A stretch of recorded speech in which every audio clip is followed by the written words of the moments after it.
Hello, everyone.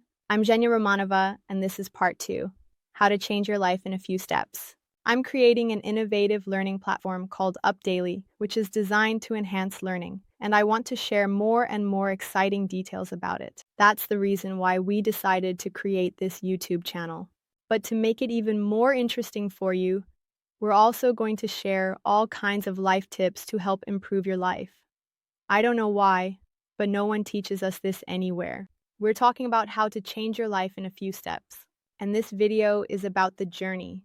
In the previous video, we shared 4 amazing steps, and I have to say, they are truly incredible. Step number 5 is fear, and that's what will stop 99% of people. You have no idea how afraid I am to start something, to do anything. Absolutely everyone in this world feels fear. Fear is a defense mechanism that helps us stay alive. If there were no fear, most people would just jump out of windows out of curiosity, like, hey, what's it like to fly? Fear is truly an instinct that allows us to survive and continue our lives. People often ask me, hey, how do you get rid of fear? You don't get rid of it, and on the way to your goal, you will always encounter situations where you'll feel very excited, upset, and overwhelmed. Because as we already mentioned in 2.0, there are certain paradigms and frameworks that protect your worldview so that you think less and survive more. The ego acts like a guardian hero, preserving the image of the world and of yourself that has formed over the course of your life. And as soon as you try to change that paradigm, as soon as you try to change that pattern, very interesting things start to happen. Your subsidiary reaction causes you to be incapable of moving forward involuntarily. First, the subsidiary reactions that lead to this are fear, suddenly becoming irrational, hysteria, and sleep. Sometimes you start doing something and you're like, oh, that's it. I don't have the strength. I just really want to sleep. Sometimes it's like you've almost left the house, you've set out, and then you're hit with intense anxiety. Why am I even doing this? What if this happens? Then it just becomes unbearable. I think, there are a huge number of people who started something and gave up on it very quickly. So fear is a life-preserving instinct. Fear protects you at point B. Why? Because you're alive.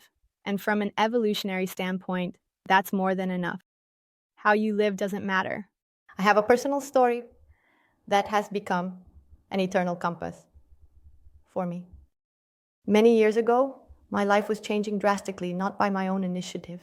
Sometimes life happens to you outside of your plan and it starts changing everything around. And at that moment, I could no longer work as actively. I was thinking about what I should do. And then I started to study the topic of investments more. I wanted to get into it, but I was very scared. I knew nothing about it and didn't understand it at all. I started reading Kiyosaki's book, Rich Dad, Poor Dad. And I read it 8 times. I wanted to understand what he was writing about. I have a favorite part in this book, and it goes like this. Everyone is afraid, both the rich and the poor, but the rich take action. That's what I need to do. And making my first investment, to say I was scared is an understatement. I didn't sleep for 2 weeks.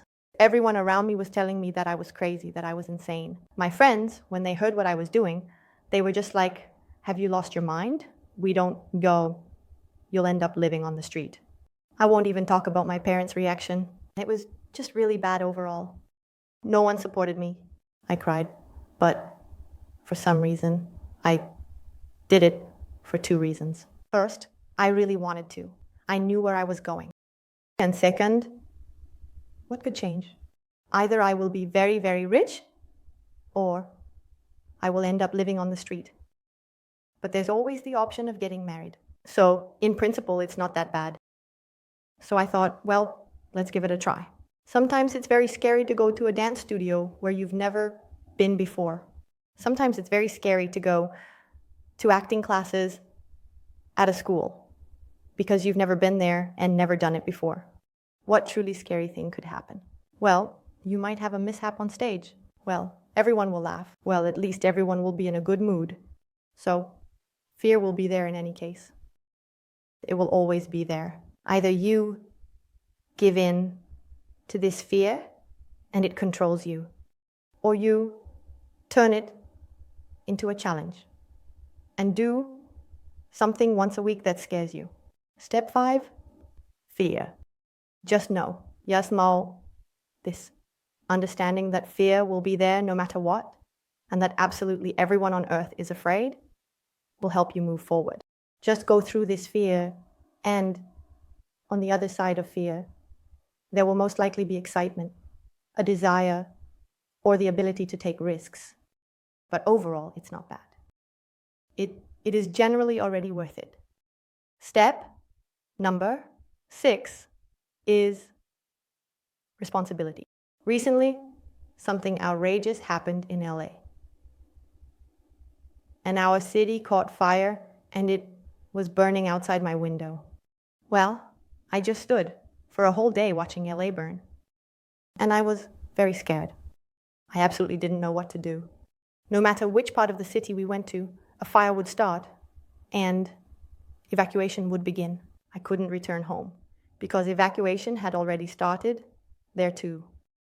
Fear, horror, panic, an absolute sense of helplessness. And I realized that a couple more days in this state and I could be forgotten. And then I thought, how can I act in this situation at all? I'm not a firefighter. There's little I can do. But I thought that I could take responsibility for myself and transform from a person who is stressed, a victim of circumstances. But it feels like you're in the scariest movie. You realize that people are losing their homes, and these are your acquaintances, your friends. And you understand that you can't go back home. You realize that animals are dying. And overall, some kind of horror is happening. You don't know when it will end. And for 2 days, I was in a state of absolute victimhood to circumstances. Plus, people from all over the world started calling. I don't know why, but it didn't help. It drove me into an absolutely depressive state. I realized that I didn't want to feel like that anymore. Then I understood that, first of all, I can take responsibility. Secondly, I can take action, because inaction was leading me to a state of absolute despair. I rented a big house, created a chat for friends, and invited them to this house. And some of the friends came, and we had a pretty good time. We got distracted. First of all, we breathed fresh air because we went far from Los Angeles, more than an hour away. And because it was a big house, there was enough space for everyone. And even thanks to this chat, it became clear that, firstly, I am not alone, and we want to unite. We want to be together. Yes, it's a terrible reason, but nevertheless, it's quite enough for step number 1. I have a personal story. Later, I realized that I could no longer save the animals that, unfortunately, had already passed away. But shelters still house animals, so I could take one of them home. That's how the most obnoxious cat in the world ended up living in my house. And then I realized that I could help. And for my friend, I put together a few shampoos, masks, body oils, towels, and other household essentials and comforting items.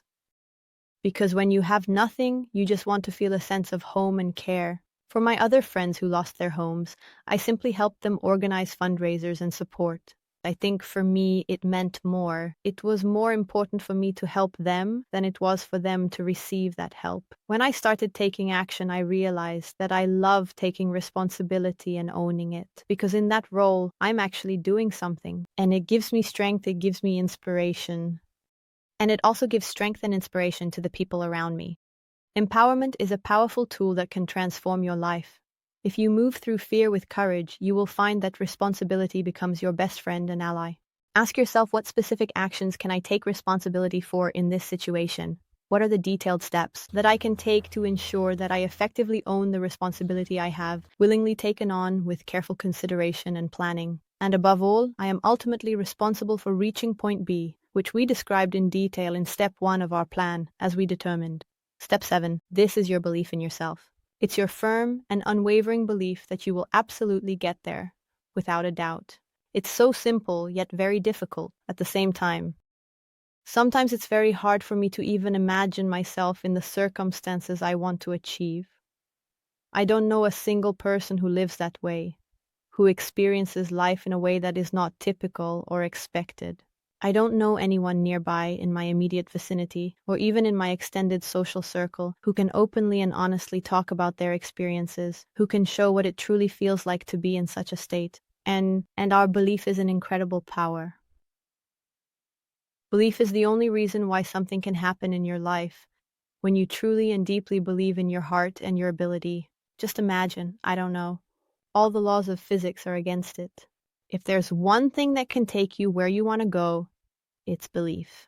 Belief. For me, it was a revelation that I came to understand that no one truly in this entire world is absolutely obligated to believe in me. Honestly, I was shocked to realize that even my mom and dad aren't obligated to believe in me.